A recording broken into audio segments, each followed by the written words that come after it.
कुठल्याही पक्षाचा रुमाल ज्या दिवशी कांगणेसरच्या गळ्यात दिसला, कुठल्याही पक्षाचा प्रवक्ता म्हणून कुठल्या स्टेजवर दिसलो, तर जिथं तू भाषणाला उपस्थित असेल तिथं ईडी घेऊन मला फेकून आणायची.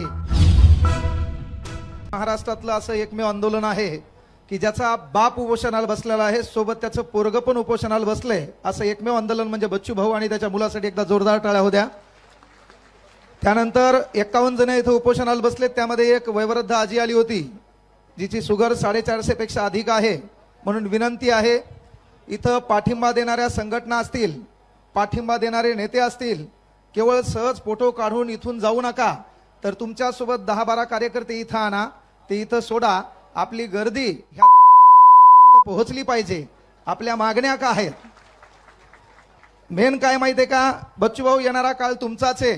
पण होतंय काय माहितीये का, आम्ही फेसबुकला खाली कधी पाहिलं तर ज्याचा बाप रुग्ण घेऊन सध्या पेरणीच्या मागे लागलेला आहे, पाऊस कधी पडतोय, त्याच्यानंतर खताचे भाव वाढलेले, तेच भिकारचोट खालून सरकारची बाजू घेऊन आपल्या शेतकरी बापाच्या विरोधात कमेंट करत असेल तर असे बांडगुळ झोपेत मेलेले भले सारे.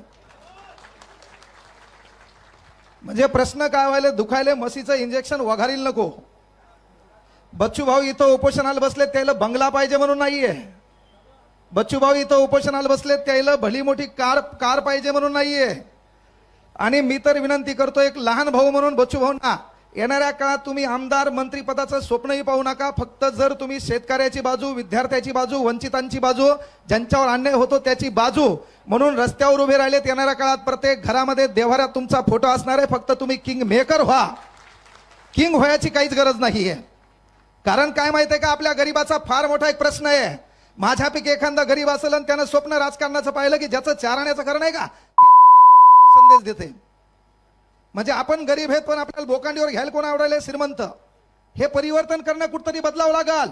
अरे या महाराष्ट्रात 288 आमदार आहेत, काही काही दलिंदराचे त्या विधानसभा मतदारसंघात नाव माहित नाहीत. 288 आमदार आहेत, त्याच्यात मतदारसंघात नाव माहित नाहीत. बायको उभी आहे का, नवरा उभा आहे का, ते निवडून आले का सून निवडून आली, त्याचा तेल ताळमेळ नाही. अरे पण 288 मतदारसंघात जरी आमचा माणूस सध्या आमदार नसेल, पण एक गोष्ट लक्षात घ्या, एक जीत से कोई सिकंदर और एक हार से कोई फकीर नहीं होता. येणारा काळ आपला आहे. बच्चू भाऊ साठी एवढंच म्हणेल, अरे काही हार बाकी है, काही जीत बाकी है, काही हार बाकी है, काही जीत बाकी है, मेरे जिंदगी का कई सार बाकी है, यहां से कर ली है मैंने मेरे जिंदगी की शुरुआत, ये तो किताब का एक पन्ना था, अभी तो पूरी किताब बाकी है, अभी तो पूरी किताब बाकी है. मी या ठिकाणी आलोय एक पक्ष म्हणून नाहीये, पण कुठेतरी शेतकऱ्याचा मुद्दा मांडताना एखादा माणूस उपोषणाला बसत असेल तर महाबाप शेतकरी आहे.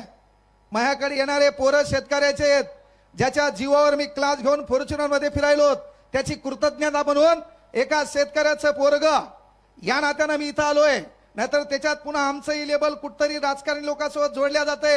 या ठिकाणून एक ग्वाही द्यालो, कुठल्याही पक्षाचा रुमाल ज्या दिवशी कांगणेसरच्या गळ्यात दिसला, कुठल्याही पक्षाचा प्रवक्ता म्हणून कुठल्या स्टेजवर दिसलो, कुठल्याही नेत्याबद्दल राजकारणाच्या प्रवासामध्ये प्रचार करताना दिसलो, तर जिथं तू भाषणाला उपस्थित असेल तिथं ईड घेऊन मला फेकून आणायची. विद्यार्थ्याचा मुद्दा असेल, माझ्या बाप शेतकऱ्याचा मुद्दा असेल, तेव्हा वाघ हा कधी बी मैदानात असेल हा शब्द इथून द्यायलोय. आम्हाला सरकारशी घेणं नाहीये.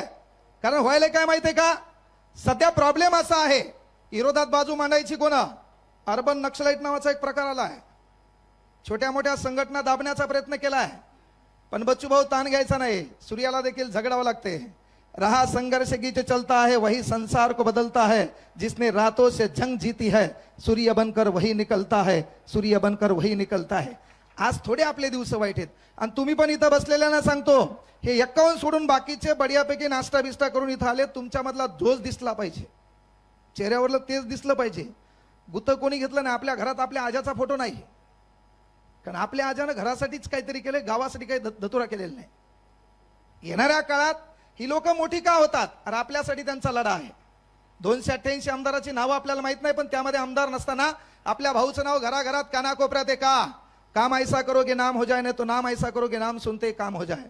काम कोणाचं चालू आहे, शेतकऱ्यांचं. काय मागणं आहे, कर्जमाफी. अरे मग तुमच्या इथं विजय मल्ल्या येतो, 1100 कोटी कर्ज घेतो, लंडनला जातो, 25 वर्षाची नवी पोरगी बायको करतो, ते तुमच्या उरावर बसलेला चालते. मग इथं शेतकऱ्याचं कर्जमाफीवर काय झडपणी आली रे तुम्हाला. राजकारणामध्ये तुमच्या गप्पा तर लयच भारी होत्या ना बाबा.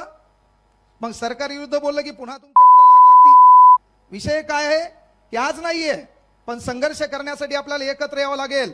आणि म्हणून एक विनंती आहे, आपल्या समाजासाठी कोणी बोललं पाहिजे, आपल्या समाजासाठी कोणी चाललं पाहिजे, समाजासाठी कोणी रस्त्यावर आलं पाहिजे.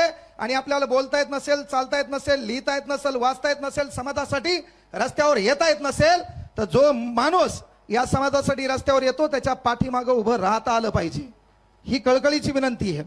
मी या ठिकाणी एक विद्यार्थ्याची बाजू देखील घेऊन आलोय. बच्चू भाऊ, आमचा एक प्रॉब्लेम आहे. या गव्हर्नमेंटने एक परीक्षा आणली पा TCS, आणि या TCS मध्ये हे गव्हर्नमेंट काय करायला, एका पोराला एक फॉर्म भरण्यासाठी 1000 रुपये घ्याले. एक फॉर्म भरण्यासाठी 1000 रुपये घ्याले. याच्या अगोदर महाविकास आघाडी सरकार होतं, त्याने मात्र आमचा कार्यक्रम केलता. त्याने आमची फीस काय केली, महापोर्टल मार्फत 700 पर्यंत नेऊन घातली होती. आणि आता 1000 रुपये TCS ने फीस केलेली आहे. जो इतर मागास प्रवर्गामध्ये असेल तर 900 रुपये फीस आहे. अरे मग ग्रामीण भागामध्ये त्याचा बाप 300 रुपयानं रोजान जातो, त्या पोराला 5 फॉर्म भरायचे असेल तर 5000 रुपये आणायचे कुठून, हा फार मोठा प्रश्न आहे. म्हणून आमची ती पण एक मागणी आहे. त्यानंतर पेपर फुटतात, त्याच्यानंतर मुख्यमंत्री साहेब म्हणतात तलाठी भरतीत घोटाळे झाल्यावर आम्हाला पुरावे द्या. अरे बाबा, कॅमेरा घेऊन माबाप तिथं उभा नव्हता, DVR तुमच्याकडे, CCTV कॅमेरे तुमच्याकडे, त्यानंतर आमच्या पोरांना अभ्यास करायचा, आमच्या पोरांना फॉर्म भरायचा. आणि एवढं होऊन तुम्ही जर पुरावे मागत असताल तर मग 5 वर्ष फक्त आमच्या भोकांडीवर बसायला येऊ नका. काहीतरी आमच्या गोरगरीब प्रश्न आहेत विद्यार्थ्यांचे, ते देखील मार्गी लावा. अनेक पेपरमध्ये घोटाळे झालेत, त्या विद्यार्थ्याची बाजू म्हणून, ह्या शेतकऱ्याची बाजू म्हणून सदैव विद्यार्थ्याच्या वतीनं तुम्हाला जाहीर पाठिंबा आहे. येणाऱ्या काळात सरकारला विनंती आहे, शेर घायल हो सकता है, शेर घायल हो सकता है, 2 पाव पीछे भी आ सकता है, लेकिन उसकी छलांग बहुत अलग रहती है. त्यामुळं 4 दिवस उपोषण म्हणजे 72 तास ओलांडून गेलेत. उपोषण म्हणजे साधी सुधी गोष्ट नाहीये. या ठिकाणी लक्षात घ्या, जखमा तयार होतात, अशक्तपणा येतो, एवढे लोक बोलतात तेव्हा माणूस चिडचिड होतो. हे आपल्यासाठी नाही. यवन हे कुठल्या समाजासाठी नाही, हे कुठल्या जातीसाठी नाही. या भारताला कृषी प्रधान देश म्हणतात, शेती पिकवणाऱ्याला जगाचा पोशिंदा म्हणतात. तो पोशिंदा जगला पाहिजे, त्याच्यावरली कर्जमाफी झाली पाहिजे, त्याच्या लेकराला न्याय भेटला पाहिजे. यासाठी आपला वाहक मैदानात आहे. आपला वाहक सध्या अन्नत्याग करून 4 दिवस झाले उपोषण करतोय. म्हणून विनंती एक आहे, या ठिकाणी थोडं शांततेचं वातावरण बाळगा. त्यानंतर कोणाच्या निगेटिव्ह मेसेजला बळी पडू नका. आणि भाऊ, तुम्हाला देखील विनंती आहे, सरकार डेंजर आहे. अनेक आंदोलन यानं दडपून टाकलेले आहेत. त्यानंतर छोट्या मोठ्या संघटना देखील दडपून टाकण्याचं काम करण्याचा प्रयत्न यांनी केलेला आहे. फक्त विनंती आहे की तुम्ही किंग मेकर व्हा, नव्या युवकांना संधी द्या, आपले लोक उभे करा.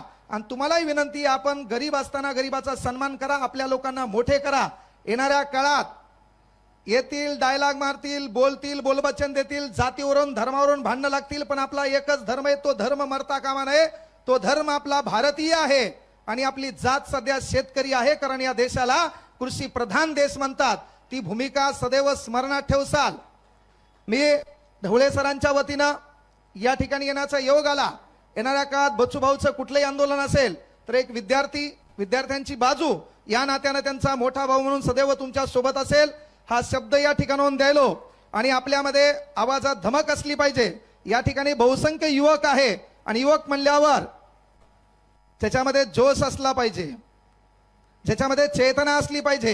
म्हणून आपला जोरदार नारा झाला पाहिजे, छत्रपती शिवाजी महाराज की, छत्रपती शिवाजी महाराज की, डॉक्टर बाबासाहेब आंबेडकरांचा इनकलाब, इनकलाब, भारत माता की, वंदे